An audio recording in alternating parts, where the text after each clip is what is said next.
Oh, I'm sorry about that, guys. I was on mute. But what I'm going to say is welcome to What's Up Family by Love is a Parable. If this is your first time tuning in, What's Up Family is just a 90s, 80s themed show where we really sit back and talk to so many people from so many different backgrounds, where we believe that everyone brings something to the table, and you guys are in for a treat tonight because we got one of my longtime friends. We actually co-authored on a book together, Mr. Michael D. Finkley, so many years ago, and I'm so excited that to have him on because he was supposed to be on a long time ago, but then something happened. You know how life be lifing, but he's on tonight. We're not going to talk about the past. So I'm going to bring my brother on to give him an opportunity to introduce himself. So let's welcome my brother, Michael D. Finkley, to the stage. Hey, bro, how you doing? Hey, I'm good. How are you? I'm glad I happened to look down there. I saw you doing something in the back, and I was like, oh, I'm muted. Yeah. That might be beneficial. We might need to do that just a little bit. We might need to hear some sound. Just a little bit. So, tell the people who you are, who you be, who you is. Oh my, there's so many different layers to it. I'm a And if spiritual you leave being. something out, I'm going to tell the people that you left something out. So just go by Oh that. my. Okay, Well, go ahead. I'm ready. let's start here. I'm a spiritual being. I'm a son. I'm an uncle. I'm a friend. I'm a hard worker, right? I do so many different things, and I feel that we have so many different gifts and talents still within us that we are required to use them all. And so things I'm really known for, my consulting firm, the Finkley Experience, where we assist high school students within their endeavors of career and college. And then we have several books under that belt. And then I have my social media talk show, The Michael Finkley Show, where we interview incredible people with incredible stories. You know, we want to be that outlet that supports their endeavors or that supports, you know, them in what they're going through.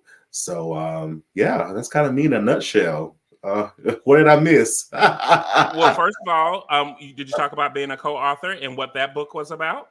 Oh my goodness. When you brought that up, I'm like, oh my gosh. Oh my God, there was many, many moons ago. Let us to our brothers. Right. It What was year was that? oh my word. 2018, I want to say. Around 18, 19, around that time. Yeah, many moons ago, which did very well and inspired so many different individuals. I was so happy to be part of that amazing team to, you know, encourage the next wave of our youth. So that was amazing. And literally, Jay, I forgot that we met through that. Because I feel like I've been knowing you forever. Right. Well, because we also do work with HBCUs. We do. And you just got a new promotion because you work on a radio. Oh gosh, I do. Yeah. So local radio station here in South Carolina, under the Jamal Bates Morning Show, which is local here in South Carolina, but it's also on a global platform as well. A global gospel radio station platform where I'm on every Friday, and I bring on it's called Community Spotlight Series, and I bring on different individuals that are doing incredible things in their communities, just to see, you know, what's happening in those different areas that we're broadcast in. So now, so is it designed for local people only, or is it designed for? Do y'all bring in national people, international people, and all of that? Oh, I need to get on the show then. Y'all see how I did that on plug for myself? See, yeah. So now I'm adding you to the list. The Bible just says, "Ask and it shall be given." Stop playing games. Okay. But yes, it's not local. My last guest actually was out of Chicago. That came on and spoke. Yeah, so on a global region level.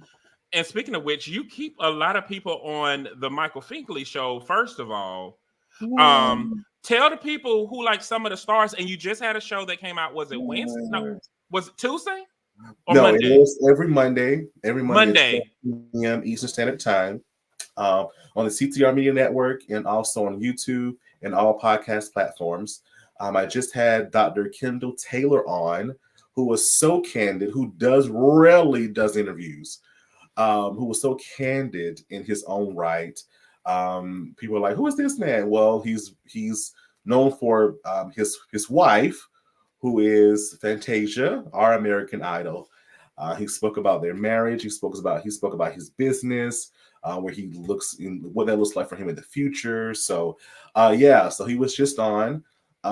We've had Larry Namer, who is the co-founder of E Entertainment, what we see today, billionaire in his right. Right. So many different people. Oh my gosh, Lavelle Crawford, Bernadette Status from Good Times.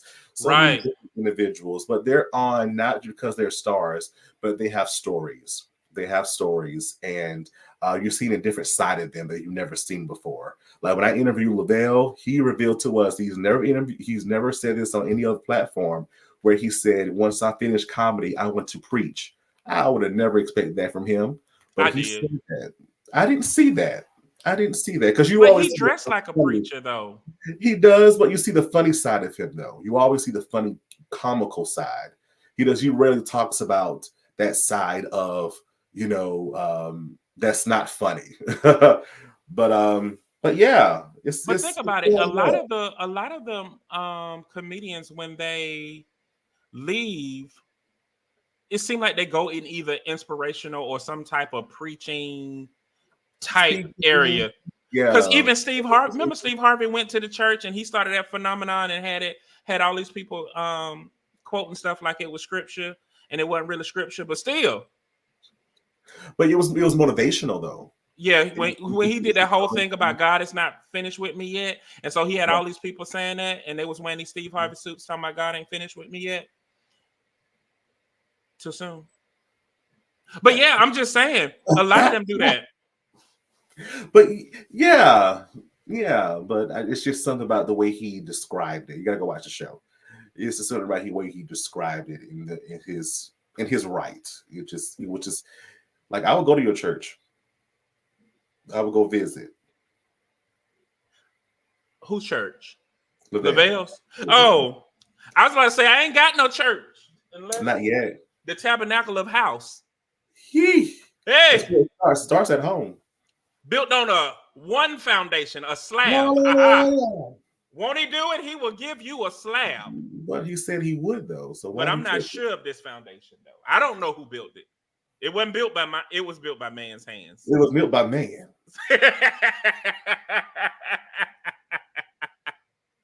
Look, we got Pastor Jessica Brown from. No, she really is a pastor. She's actually a good one to get on the show. She probably won't come on the show, but she actually is a good one to get on the show. She haven't even been on my show yet. Pastor. Come on, pastor. And then like her pastor, like she's a pastor, but she got like a senior pastor, and that joke will be preaching too. Like I tune in sometimes. Put the name of the church in the thing so people can follow the church, pastor.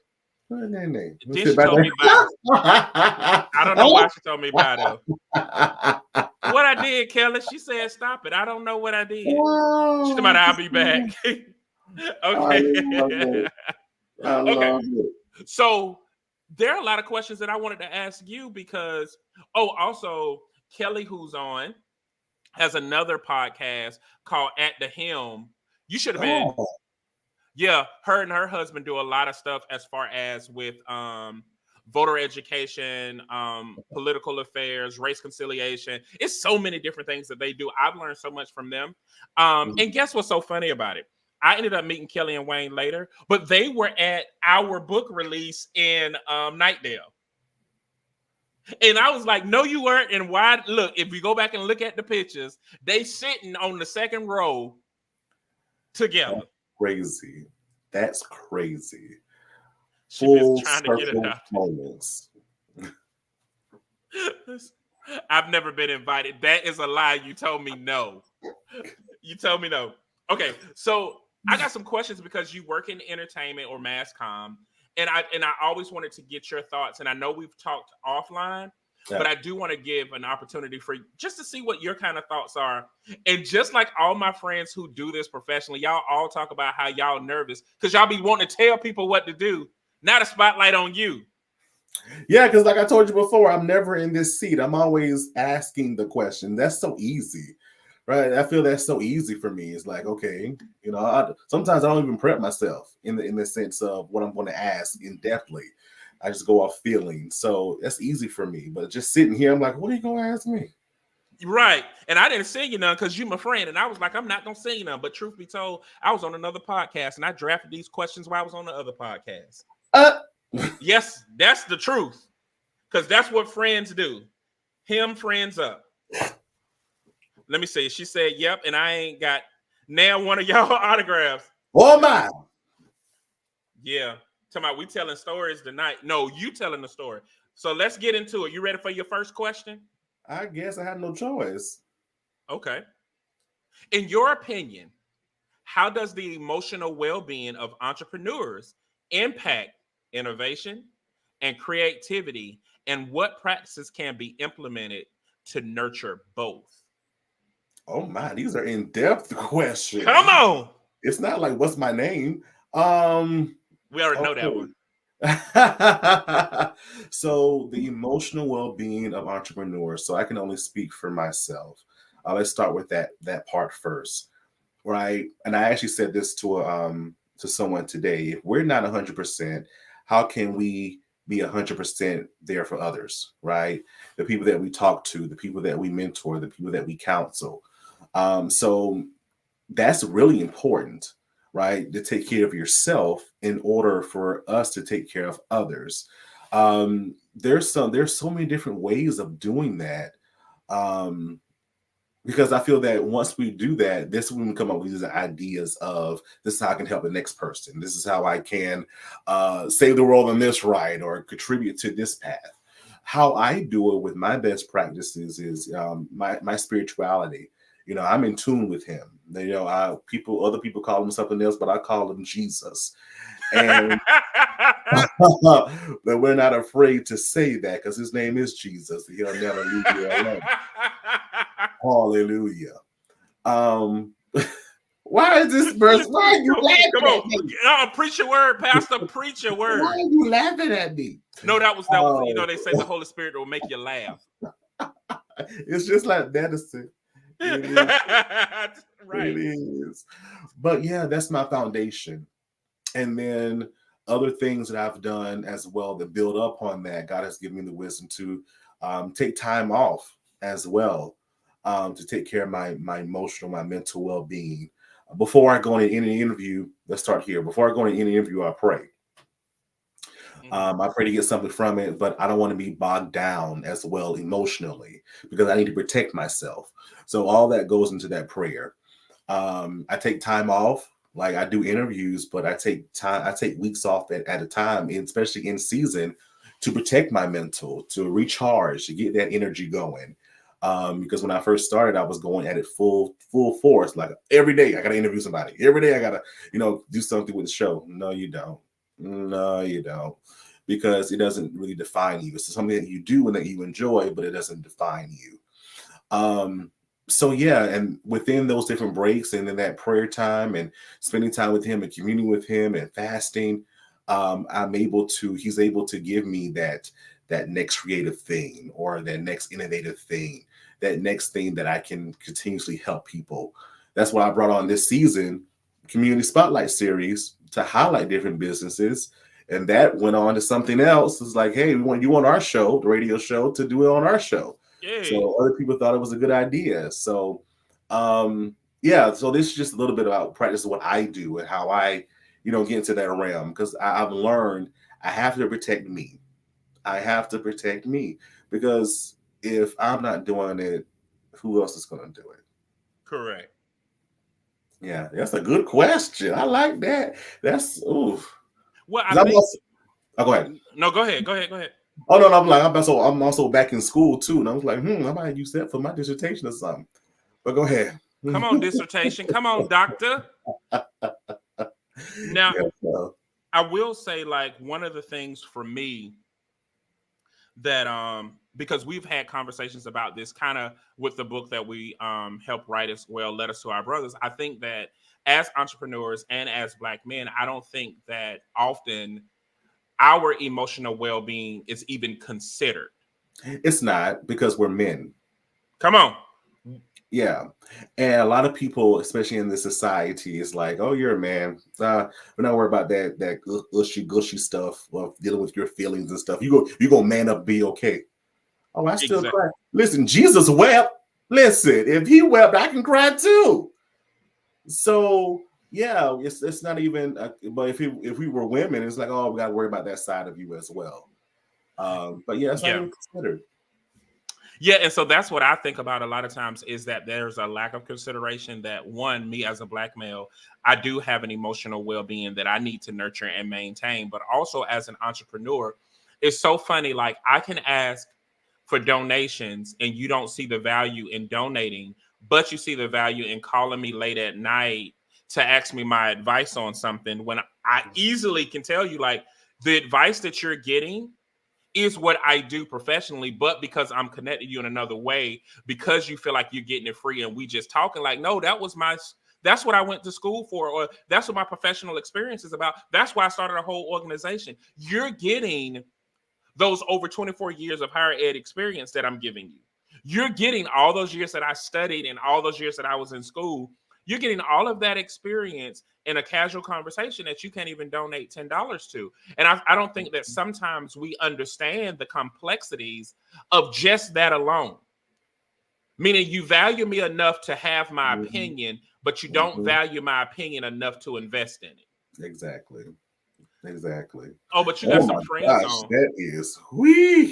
that is another listen. That goes well within that well-being aspect. I've learned to Exactly. I even went to the chance of the limits of, if you want to talk with me professionally, right? Here's my Hmm. consulting fee, right? Book 30-minute session with me, bing bada boom, you can ask all the questions you want. In that right. Because I've learned, especially now, that God has allowed me to um he's showing me my worth. I'm not saying that because he's always showing me. I'm finally seeing it for myself. My worth. Um, more people are coming to me more in that light. And so I Yeah. have to protect that as well. So it's like, okay, well, here's my link. I'll see you when I see you, right? In that right. So yes, anyway, I'm glad you brought that up because I'm tired of giving away stuff for free. Yeah. And it's like you don't mind giving it away for free. Like, for instance, I have a nonprofit, so I don't mind giving away certain things for free, but can you invest in it so I can continue to give it away Exactly. for free? Yeah, it's because it's continuous thing, because when that one person or two people or three people, they see that, oh my gosh, you're gonna spend, because I spend like hours on the phone with people sometimes and talking about their different aspects or what have you. But I just don't want to be abused. And that's another thing that as men, people don't really expect from us, saying that the abuse of it all as well. The lack of consideration. So Exactly. Yep. yeah. Look, you know Tara? You know my friend Tara? That's my twin. We have the same birthday. We used to work together at Central Carolina. I For was at real? her books. I was at her book signing many moons ago. That's my friend Yeah. Tara. Oh my gosh. But we have the same birthday, so hey. Hey. But you know what though? Speaking of stuff, like I feel like it's also our responsibility to also to speak to certain people. Like Tara is a dynamic speaker She that is. her platform should be elevated. And I was just talking to her today about that. Like Tara needs to come on out of that Orangeburg because the world needs to see Tara. The world needs to experience not only that book, they need to experience the whole gifting of her. You know what I mean? And I feel like if we freed up each other talking about that same thing, if we invested in one another, we can also free up each other to do this where I can say, hey, Tar, we got this conference. Why don't you come up here and speak at it? Mhm. You was Yeah, about to say something. You sitting on something. You I holding it. am. I What? am. I Go. am. Let it out. Let it I out. go into these modes when God uses me. I'm like, okay, because you tapped into her, and Come I want on. to say to her that this is her season. It's right around the corner. She's been praying on it. She's been fasting on it. She's been thinking about it for so long. But this season that God is going to show her some things that she's going to have no choice but to act on. So I just want to prepare you, friend. Get ready. Get ready. I told her that. I just told her that, and she be trying to argue with me. Yeah. Just embrace it. Just embrace it. You've been doing so much for other people for so long, but now it's the time that God is going to show you who He really is. So when it comes, don't be like, oh my gosh, you're really for real God, really? No, just walk into it. And it's so funny because He will make you a Jonah, or He'll make you a Lot. And this is the part that people miss, is that, you know, and it's so funny because TDJ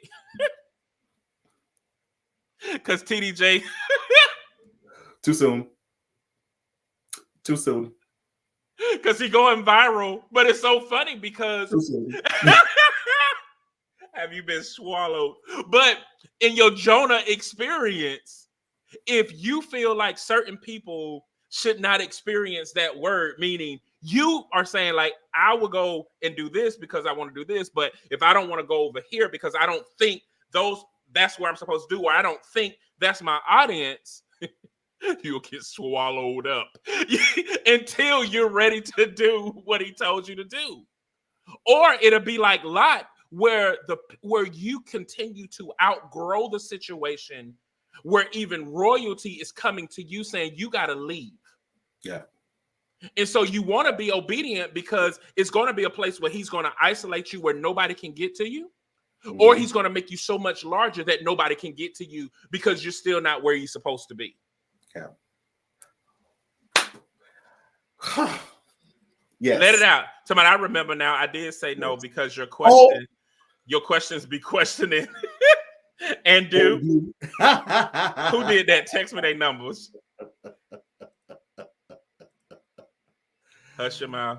She said, "My God, thank you, friends." You're welcome. That's good right there. No, sir. But yeah, I mean, we got to get to that place. And I feel like, and this is the other thing, because we're still talking about this well-being. And I do feel like it does impact innovation and creativity, because if I'm distracted doing things that I'm not designed to do, it restricts me from the freedom to move and to operate. Yeah, it does. Always. And I think that we miss that. Yeah. Yeah. I have to be intact. Mm-hmm. And Kelly was talking about me on that. She said on Instagram, that's how it is with Jay. If you've known him a day, you've known him forever. Shout Kelly. Jesus. But like we went to college together. Right. That's what I feel like. And I'd be like, we ain't go to college together? No. Oh, let me see what they said. Yes, interruptions remove me. Okay. See, friends know. Yeah, friend, they know. But they be trying to argue with you. Mm-hmm. But you know what else about that is? Because we build a life of survival, we start to believe that that's the life that the Heavenly Father has designed for us to live. Mm-hmm. Because we're like, this life I've created is because I'm surviving, not thriving, not truly living in my purpose, but because I'm surviving. And He has allowed His grace for me to survive. We began to say His hand is on my life to live this life. And His hand ain't on your life to be living in these trenches. Exactly. You hit it right on the nail. There's a difference between surviving and living. God wants us to live, right? He wants to live that abundant life. He never said anything about, of course, we're going to go through some different trials and tribulations, but at the end, right, we're going to make it. We're going to make it through. So He wants us to live. And that, oh my gosh, that encompasses so much. It does. I like how you're moving, friends. So come on, let's go to the next question. How can the entertainment industry foster a more inclusive environment to ensure proper representation of diverse voices and experiences? Come on, diverse voice. That's you. Oh my goodness. I had this question a while ago. I reached out to I have two stories. So I reached out to a producer executive producer who is now executive producer of a major daytime talk show now. I reached out to him years ago to have him on the show to have this discussion. Never got an answer. But then in my hometown, I reached out. I was having a conversation to one of our veterans in radio here, black male, older now. And I asked him, like, why is it so hard for black males to get into the aspect of radio? Because I've been trying for a long time. Um, and he began to tell me his wisdom and his experiences and, you know, what you needed to do and that kind of thing. And it was very inspirational for me, motivational.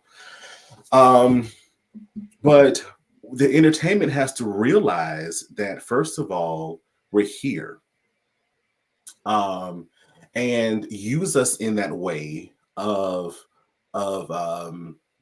of including everyone else, right? So what I mean by that is, if you see more black males in this industry of entertainment, it could be radio, it could be television, it could be the movies, that kind of thing. The more representation that people see of themselves, the more they feel comfortable, the more they're going to support, the more they're going to just acknowledge the fact they're in. But the entertainment has to acknowledge that we're here first, and that we can do these different things, and not use the same people over and over and over again, because there's a talented pool of individuals that have the talent and the gifts to do what they're asking to do. So I feel like now a lot of people are just like saying, bump the industry, right? I want to go in my own lane and create this for myself. And I've seen that a lot, including myself. That's why I started my own show, because when I left college, I wanted to go into radio, but when you go to a small HBCU, the president really knows you. The radio station was like, we're going to hire him. And she's like, no, he's going to graduate school. And I went to graduate school because I thought that's what I needed to do. But in trying to get into that lane, I had so many doors closed to my face. I had, the experience. My mom was in radio. I didn't know that. Yeah, my mom was in our local radio station here in Mullins, South Carolina for Come on, Mullins. Almost 20 years. Well, you will get a ticket on your way. Early 80s and 90s. But what's that other town going to Myrtle Beach? Not Mullins, it's another town. Marion? Nope, it's another small town, smaller than Marion. Oh my goodness. Nichols? They would give Nichols. Really? You will get a ticket. That's where I actually live. Right. That's why you said Mullins. I'm like, Nichols is where you get that ticket. Oh wow, that one police officer. Okay. Right. Be waiting now. When they say it's 25, when the speed limit is 25, he will give you a ticket at 26. But no, you hit on something, because I think that sometimes people forget that there is diversity even within a subset of culture. And I keep trying to tell people that. And I tell people that all the time, because now that I live in North Carolina, I'm like, listen, I'm from Georgia. And I'm a black man from Georgia, and we have a culture in Georgia. All South is not the same, and there are certain things that are up here. It's just like, I can tell you a simple thing. Muscadines and scupperdons. Y'all call them bullets in South Carolina. And it's only a river that separates us. And we were like, what you talking about? A little river. Right. And some names that's different, but y'all call them bullets. I come up here, like, for instance, they talk about barbecue. The barbecue be separated from the sauce. You're like, what? Who want dry barbecue? And then they got so many different types of Carolina barbecue. So that's why I'm trying to tell people, these experiences are different. It's so different. So when you cast a person of diversity, we don't all have to look alike. We can look totally different. We don't have to do the same exact thing. And I think that some people miss that part, that there is diversity even in subsets of culture. Oh, of course. Yeah. Of course. So definitely. Oh, this is good. Oh, let me see we got a comment. What Tara said? What comment say? Tara said, that's every town going to Myrtle Beach. Not like Nichols. Not like Nichols. Nichols will get your nickels. They will. I had to learn very quickly. Like, once you hit that 20, 35, 25, yeah. You better go 24 and they sit go right 24 in Nichols. Mm-hmm. Now, it was another town that my friend, she got a ticket for speeding impediment. They said she was going too slow. So Yeah. They don't be playing over there. They don't be playing over there. Don't speak They to don't them want you nickels, going too y'all. fast. You don't want you going too slow. Jesus. They say do exactly what they told you. Well, clearly. Jeez, oh Pete. That was a good answer though to that, bro. By the way, and you doing real. You doing what? You doing great. So your mom was in radio. What made you get? So your mom is what made you get in radio, or Yes, that was my inspiration. I didn't realize how much inspiration it was, because it was like it's still there. It's a gospel station, but when she started, it was a country. So they moved the gospel, and she was a DJ. So I'm going way back when in the early '80s and '90s. Of course, they still had to do everything manually. Mhm. And so I would call on the phone like, "Mama, can you play this song?" And I'm kind of dating myself, so I would have the tape, the tape actually in the cassette, and I would hit the two buttons so I can record it. So I can record it, so I have my own tape. Nobody could tell me that. I won't buy those tapes in the store. So, but yeah, and her she just do like local events down in our city, like she MC them, and different celebrities would come by, like gospel artists would come into town. They would come by a radio station first, of course, to do an interview, to promote the event. So I just saw that, and I never knew how much inspiration it was. So I got older. I'm like, oh my gosh, my mama did it up, and I really want to do that too. So I'm on my way. Hope I'm making my mama proud. So I believe that you are. So so tell me this because it kind of jumped out when I'm just sitting here. You're doing a lot of things. Um, do you feel like sometimes you're pushing past your own happiness, meaning you have to not only motivate yourself to get up and do, but you have to be actively present even when you want to retreat yourself? Oh, many times, like when I do interviews, I'm like, oh gosh, I gotta talk to this person again. But I feel like those are the best interviews though, because in the message, it motivates me, right? As they're speaking, as they say something, like, oh my gosh, I really need to hear that for myself. So when I'm in those moments, now I'm thinking, okay, something great's gonna happen tonight. In the back of my mind, as I'm getting dressed, and I'm like, okay, let's turn on these lights and this computer. Or even when I go on set. But no, I think I'm never in the sense of I'm always optimistic. I'm always thinking of, I guess now, thinking about the bigger picture of it all. It's this bigger than me. My goal is to help. My goal is to inform, educate, and inspire. My goal is to get the message out there that you're not the only one going through this. And again, as people watch it, that's part of my prayer as well. As people watch it, if they watch it when it first come out, or they watch it 5 days later or a week later, I want them to get something from it. And God, I want to get something from it. And the person that's talking, I want them to get something from it. So it's all a part of my, in this season in my life, it's a part of my ministry. It's a part of my gift that I have to give to the world. Mm. So Tara said Turbeville is the worst. Okay, listen. It is. Turbeville ain't come for me the way Nichols did. Turbeville is worst. It's not the worst, but it's on the list, because I remember working with Central and I had to do a lot of things there. Yeah, I was like, this reminds me of Mullins. Yeah. Thank you. Natanya is on. Hey, she said, keep up the good work. Thank you so much. Yes, Jessica said that question I just asked you was a ghetto question, so I'm sorry. It wasn't ghetto. It was timely. She said you bigger than her. About where these places. Pull up a map. Listen, you'd be surprised. Netta Beach. Not really, because not even on the map. It's not even on the map. Turbeville will show up. Mullins will show up. I don't know about Nichols. Nichols won't, because Nichols is literally, especially after the floods that have happened over the last few years, 2016, 2018. It was Matthew that really took y'all under, ain't it? Matthew just, yeah. Both times underwater. And so it's literally a ghost town now. We only have that gas station and a Dollar General. That's it. If you look up Mullins on the map, it might be $sign in the legend, because you're gonna get a ticket. But So now to your question though, how do you know you? What Mhm. are some things that need to be in place for you to know that you have arrived? Or what will give you some sense of peace and security that you're doing what you're supposed to be doing at the level that you see yourself doing it?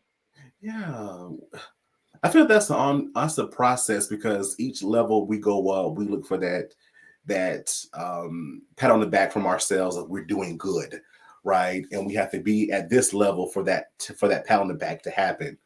Um, I, I feel like you won't see that level of success until well, it's just different for each individual. For me, um, like today, for example. Okay, yesterday I went to Subway and I was talking with some of the girls in there, and she was 20 years old, and she was like, I just don't know what to do. I don't know how we got on the subject.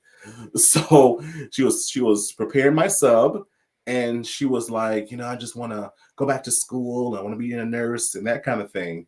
And I just began to just tell her different things, like you need to start here, and the school has this, and I'm just laying a whole lot of resources for her, who to contact, like, and it surprises me at times. I'm like, I really know all this. I'm like, yay! So it was just so, it was just like the conversation was just awesome. And I got back in the car, and I'm like, thank you, Jesus. Thank you, Lord. I was able to help somebody today. Right. So that's a pat on the back for me. Yay.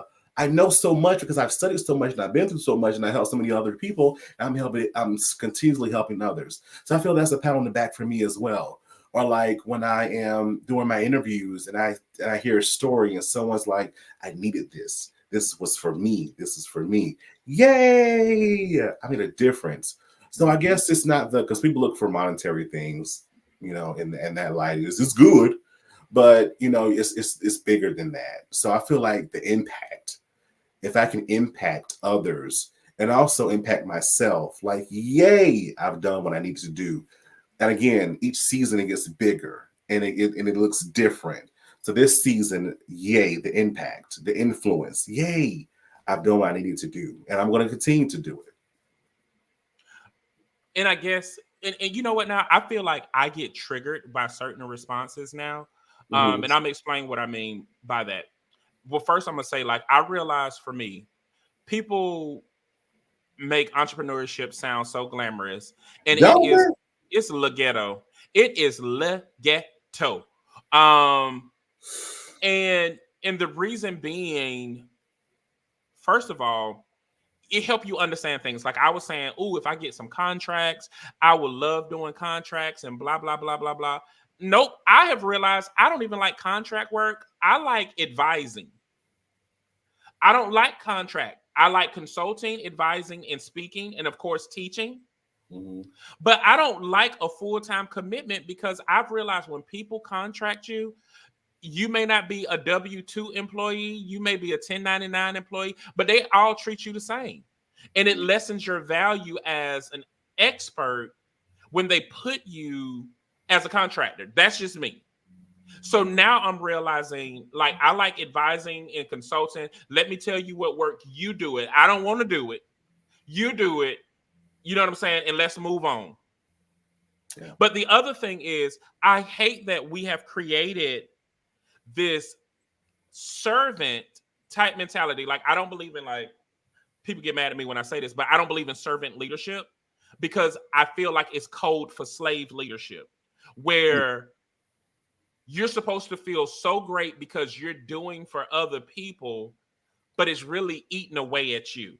You done Mhm. spent all your life giving to so many other people, but you haven't given to yourself. And it sounds fancy. And they're like, you're supposed to think of others, supposed to do this, supposed to do that. And it's like, no, if I'm not my best, I can't be anything for anybody else. Not even for me. But we make it seem like, Mhm. but we make it seem like self-esteem, self-evaluation, self-appraisal, self-promotion, self-approval. We make it seem like all of those things are selfish when it really isn't. Right. Self-perseverance is not a bad thing, and I Mhm. have to be available for me in Mhm. order to be any good for this world, period. And so I was just sitting there thinking, like, yes, it was great that you fix. It's great that you fixed this, that you helped her while she was preparing your sub. But in the back of my mind, I'm also like, it's a shame that you couldn't even just go in there and just be hungry in a moment. I'm glad that you was using. I'm glad that you helped, because then I was like, okay, after you ate, who was there to pour back into you? Normally, what happens, I'm not saying this for you, we live our isolated lives. I wrote an article about it. We live our isolated lives. We go back and we buy ourselves, and we got to find a creative way to replenish ourselves to be available to pour into other people all the time. And then we make these speeches. I'm so great. I'm so glad to be used. And really, I'm tired of being used. I am. And I think that we don't have enough healthy conversations. So some people feel burdened by the responsibility of being, quote unquote, this servant.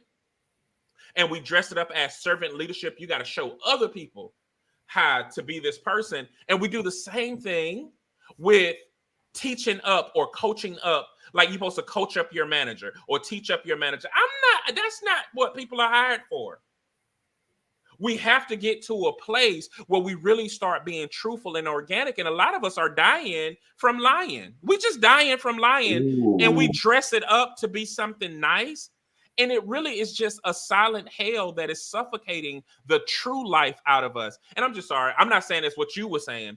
It's just when I hear good people who constantly are available for others, but then when you retreat to your quarters, who's available for you? Now that you got that sub, when you went home and ate, who was there to say, Michael, let me pour into you? And I would definitely say to that regard that I have a blood pressure up. I have a cool circle around me that's so supportive of that, right? We may not talk every day. We may text, it may be an email, it be whatever it may look like. But I do have those individuals that do pour into me, and I pour into them. It's kind of like I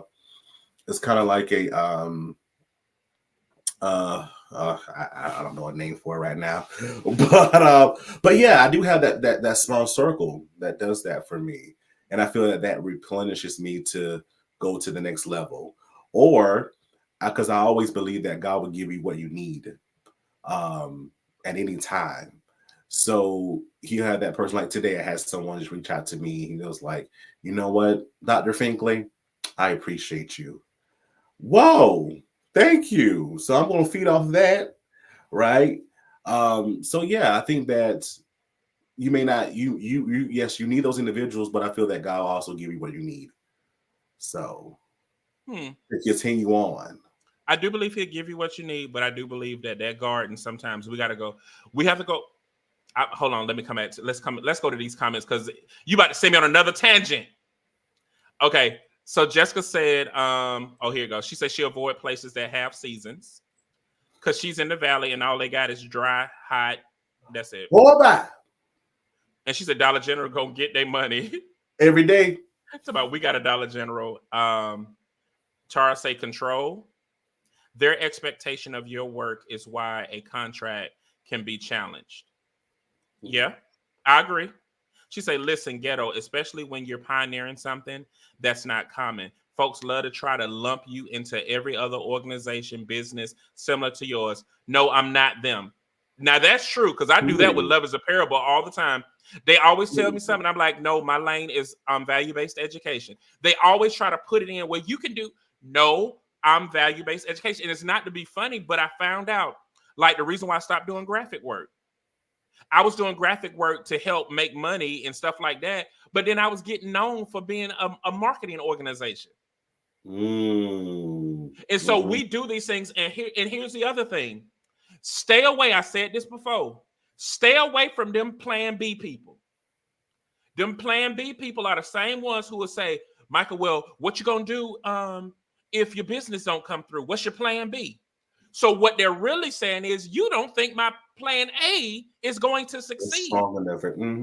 So if you don't believe my plan A is going to succeed, you need to be out of my face because you don't realize those people will come nice And they will come as like they're giving you sound advice, but they're Mhm. really sucking the life out of you. And they really are secretly hoping that you will fail. Because guess what? When you do fail, they'll be like, see, what kind of plan B you have? And really don't get into those ones who like those true hustlers. And don't be calling me talking about, well, a little hustler get you. No, you ain't supposed to be hustling and bustling in the kingdom. I don't care what you say. And they say, well, I got a plan A, B, C, and D. Well, which one is succeeding? None of 'em. That's why you got so many plans. Okay. And she said, that's good. Don't let people cheapen your value by mishandling your gifts. She say, Mm. talk. I don't know what I was talking about. She's about that sub was blessed with a little sustenance. He. And this was she said, nobody. Vital, sunshine. Let me see. No No longer. one. Sir. So, Let me see. no. They don't value education. I don't think Oh, he felt being used, but was excited that could help. There are times that people will use an individual up. And as the word says, we have to encourage yourself. Love you, my brother. I agree. But I do feel like sometimes we psych ourselves in saying that we feel good, when sometimes we're just tired and drained. Like it feels good. Like, and these are things that I had to realize. Like, for instance, me and Cordell really talk a lot. And because we work in business, now we have developed a rhythm where sometimes I may need you around, but I don't need you to talk to me and I don't need to do anything. mhm. And sometimes it's important to know like what you need. And like for me, I have social anxiety disorder. Being around a whole bunch of people is overstimulation for me, but I always had to feel like I had to show up and perform. Mhm. Well, now I know I don't have to show up. And if you miss me, I'm sorry that you miss me, but I am going to show up only where I'm supposed to be. And sometimes we give out of our overflow when we should be storing up for ourselves. And I think that sometimes we miss that and we do psych ourselves into trying to feel good about it because we'll feel guilty for feeling bad about doing a good thing. Mhm. That's all I'm saying. I wasn't saying he was saying it. That's just how I felt, and it triggered me. And I definitely. Oh, go ahead. You have another Oh, one. and look, she said, and just because I can doesn't mean I'm called. I don't care what you heard I can do. It's not my assignment. Get someone else to do it. Oh, she talking What like she Kelly said? already. That's what that meme said. Get somebody else to do it. Look, I just told my mentee this. Spiritual bypassing is a thing. The people of God love to gaslight themselves into continuing cycles of poor boundaries. Ooh. Okay, what you was gonna say? Ooh, that's a good one. But go I ahead. don't want to say nothing after that. Jesus. Oh gosh.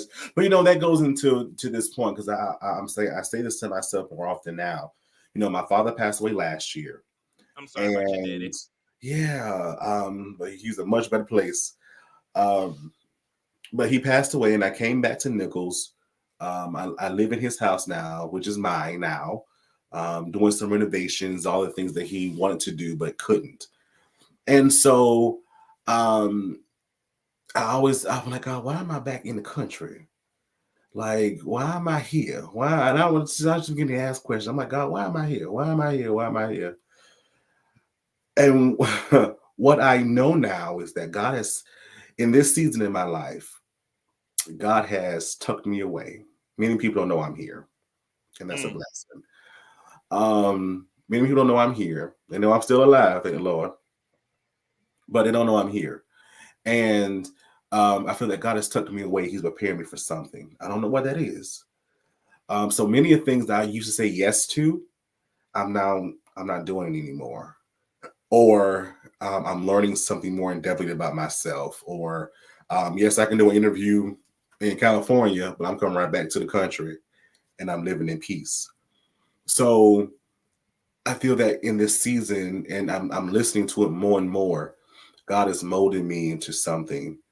I don't know what it looks like or sounds like, but I know it's going to be great because He's a part of it. I don't know when it's going to happen, but I just trust that God in His timing is always perfect. So I'm just going to continue to listen to Him in that ride. So I'm learning the power of no now. which I'm so proud of myself. Come on, no. Because when I first started this whole venture, I would interview anybody and anybody. I would when I did presentations or spoken, I would go anywhere and everywhere. And literally, when I did that, I drugged myself to the point of I literally had to go into the hospital where they didn't know what was wrong with me. I was almost out of here a few years ago. Many people don't know that. I almost died a few years ago. Oh, but God. And I never want to be in that position again. So No is becoming my best friend. And I'm learning the value of who I am as an individual. Because again, I have to be present for me. So I'm glad that I'm tucked away in this season in my life because again, I'm going to need the energy when God bursts that door open for me, whatever that may look like or sound like in the future. So when you mentioned something about it, I'm like, I gotta tell this story because I've been living it for the past year or so, and I'm just so excited. I'm in an excited place now in my life, and it's so wonderful. It's so That's wonderful. good. Well, I'm definitely glad to see that, and I'm glad to hear that because we talk offline. Um, it is so funny, like how timely the text messages are, and like I do have some great people. The only thing that I think that sometimes I get frustrated with is there's a lot of great people, like Reggie, who's on. He's one of my dearest friends, but I don't get to see him as often because he's down in Columbia, and then you're down in Mullins, and then I got some friends that are like in Orlando, and I think that that's what it is. Like sometimes I don't want to just talk to you because I know I can pick up the phone. Sometimes you want to be in the presence of Mhm. like amazing people, and sometimes that can be draining just within itself. But I'm so glad that you're in a healthier place, and like you, um, when you go through, I feel like if you miss something, the Father is so patient and gentle with us that He has a unique way of allowing us to revisit those spaces. Yeah. And so, like for me, my aha moment was going through the divorce. For one, I did have to deal with my pride. Like me getting a divorce, I'm an amazing husband. What do you mean? But I had to deal with that. But I also had to deal with, okay, well, what will people think? Again, that had nothing to do Mhm. with me. It had everything to do with other people. I, Mhm. you know, again, that had nothing to do with me. I was worried about what other people thought. But then the realization of it all was I didn't realize how unhappy I was until I had an opportunity to step back. Yeah. So my ex said, she said, you haven't been happy for a very long time. And I was like, what are you talking about? I love this. And then now that that was removed and I do have options of how I get to experience life now, she was right to a certain degree. There were several things that I didn't like. There were several things I was unhappy about. And there were several things that I just stopped doing that now full circle has come. Where now I'm back working with the ministries that I worked with before I met her in the beginning. I'm back preaching and working in churches and doing all of that when I haven't done any of that. I'm back singing again, which I haven't done in a very long time. I'm even back working for one of the organizations I worked for before I met her. So he brings you back, and that's just telling me that there's something that I missed the first go round. Yeah. That he said, I need you to be still. And truth of the matter is, people like, you out here dating? Are you doing this? Are you doing that? No, I'm So from the enjoying, horse's mouth. No. right. I'm enjoying getting to know me again. Yeah, that's Because amazing. sometimes we attach our identity to the things that we think we're supposed to be. My identity was a husband. My identity was a father. And that's not my identity. Those were just things that I did. But now it's getting reacquainted with Jay again, and I deserve that. And I think all of us, because it's so easy when you hear people, as you said, we both work in higher ed. People will introduce themselves like how many women will stand up and say, I'm a mother. Nobody asks you that. Who are you? Mhm. I'm a mother. I'm a teacher. No, who are you? And a lot of people can't ask you who, they can't answer who they are. They can only tell you what they do. And that's a problem. If you can't answer who you are, there is something going on where you need to sit down and say, no, not what you do, not what your gifts are. Who are you? And that was huge for me. That was Yes. huge. It seems very simple, but it's not. And if you start asking people around you, ask your friends, say, who are you? They're going to start telling you everything else. They can tell you all the things that they can do, but they can't tell you who they are. They can tell you all the things that they did. They can tell you how they can help others. They can do all of that. But who are you, man? Who are you? Mm-hmm. And a lot of us are unhappy and don't know that we're unhappy, because if somebody identified the fact that we're unhappy or the fact that we're just merely holding it together, we'll crumble. Yeah. And we've been broken so many times that we can't afford to take another crumble at this moment, because we really are using all of our might to hold it together. But what if you don't need to hold it together no more? What if you do need to let everything go? What if you need to let all that things go to let the Heavenly Father rebuild you? What if the person that you built is not who you were created to be? What about the thing? What if your hands are so full of these broken pieces, you can't receive the things that are truly designed for you? Yeah. You see what I'm saying? Yes, sir. What if we are afraid to have that real conversation and say, I'm not happy, I don't accept this, I don't want this? Okay, I'm off my soapbox. No, that's amazing. I had an interview tonight where we've been knowing each other since I started my show, and we had one of those real conversations tonight. We literally did. It seems like we broke down that next barrier of friendship and said, well, this is how I'm feeling right now. He went, I went, and it was just a conversation back and forth. It was a side that you don't really express to people. It was a side that he's never explored before. So just to have those real in-depth moments and conversations of like, aha, this is me. This is how I'm feeling right now. This is me in the moment, right? When people say enjoy the moment, well, there's other avenues of exploring the moment as well. This is me in the moment. This is me right now, and this is how I feel. Yes, I'm happy, or yes, I'm not so happy right now, right? But we have to, first of all, know how to acknowledge it and know how to own it, then move forward with it. Mm. But we're afraid to tap into those because, again, we feel, especially as men, that's a sign of weakness. Yeah. Now, who wants to be weak in front of people? But here's the who want to be told that they're weak too. Yeah. Oh, yes, Nichols is in South Carolina. It is. And you'll get a ticket if you speed on through there thinking, oh, it's just a small town. And she said, yes, the power of no. Reggie said they knew where you are. Yeah. And you don't never see me. Talk about it. We are always living a parallel life. You ain't never lied. We are. She said, I throw this laptop. I don't know what she gonna throw the laptop Oh at. my! My brother is an awesome preacher, teacher, and songstress, and I'm glad to hear you're back doing the things you love. Yes. Thank you, Jesus. Oh, you lucky she got to start driving. Oh, I got one. Say what you said about it. Oh, got you. But you know what? There's this song that I like.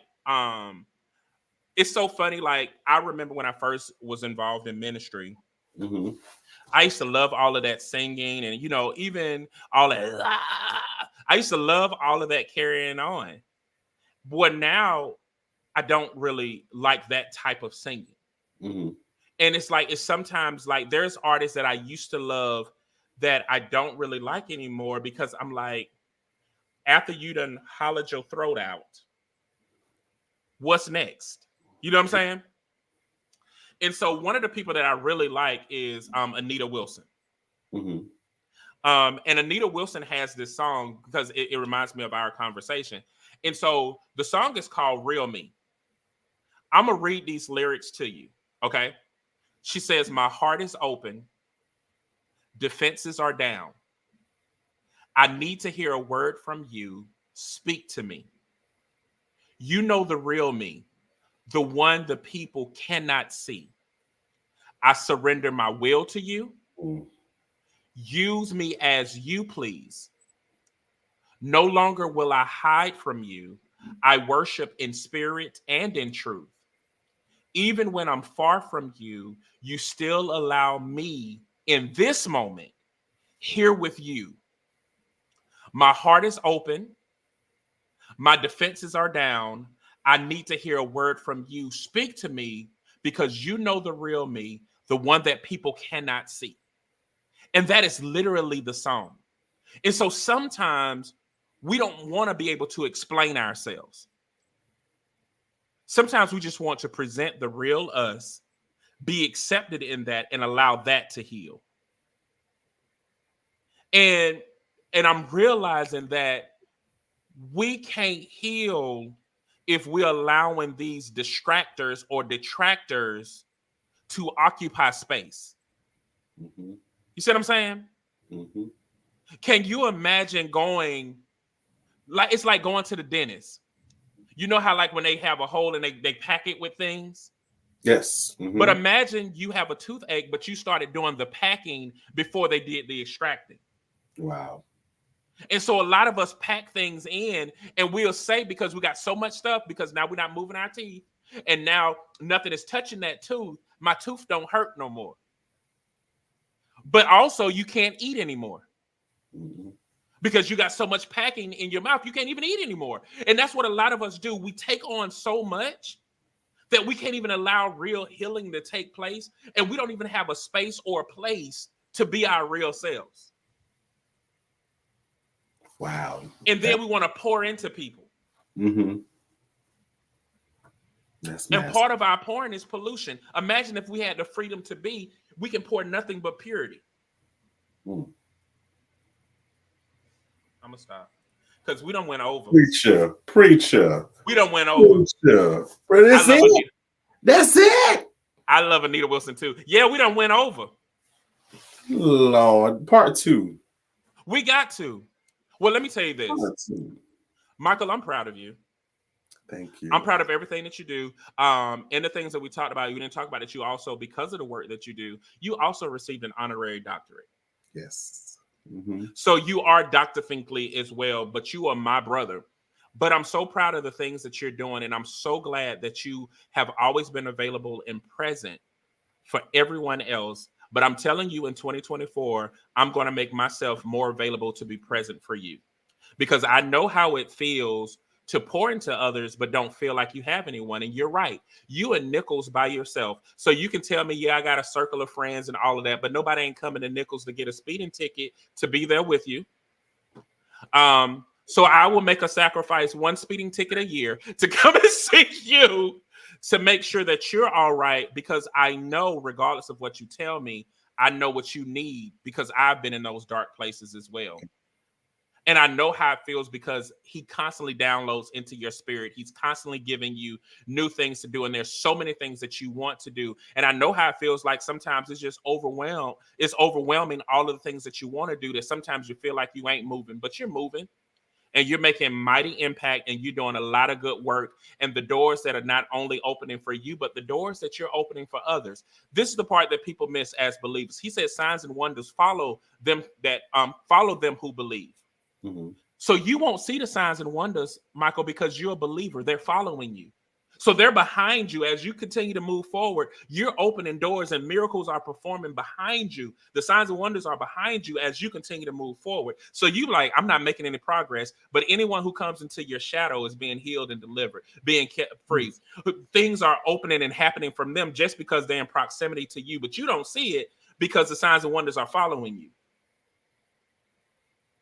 But in 2024, we're going to change that, brother. We're going to do some mighty things and we're going to do some great things together. Let's go. Okay? Let's do it. Let's do it. Man, I am so glad that you came on. I was on your first season and you was like on our, like, what is our 5th season? Because that's how they do. That's how people do. Well, you were on my show. Right. I said I was on your first season and you like on our Yeah, fifth.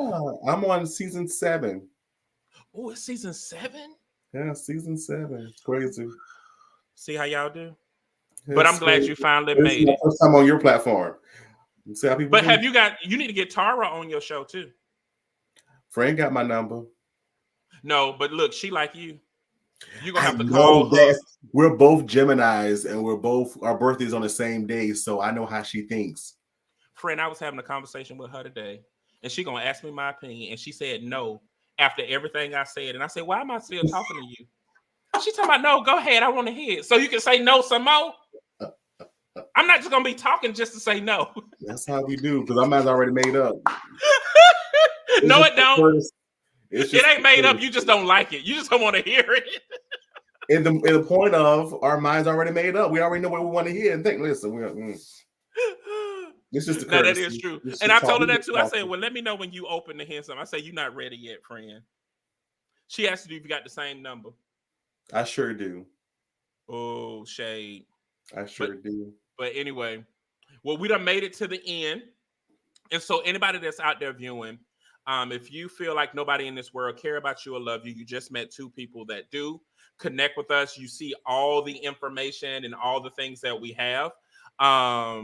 Definitely visit the FinkleyExperience.com. I put also the links down there as well so that you guys would know how to get in touch with Dr. Michael D. Finkley, who's about to go get him another doctorate. I need to go to school with you, by the way. But anyway, we need to definitely talk about all that. You stay on. Everybody else, we love you, and we'll see you at the next show.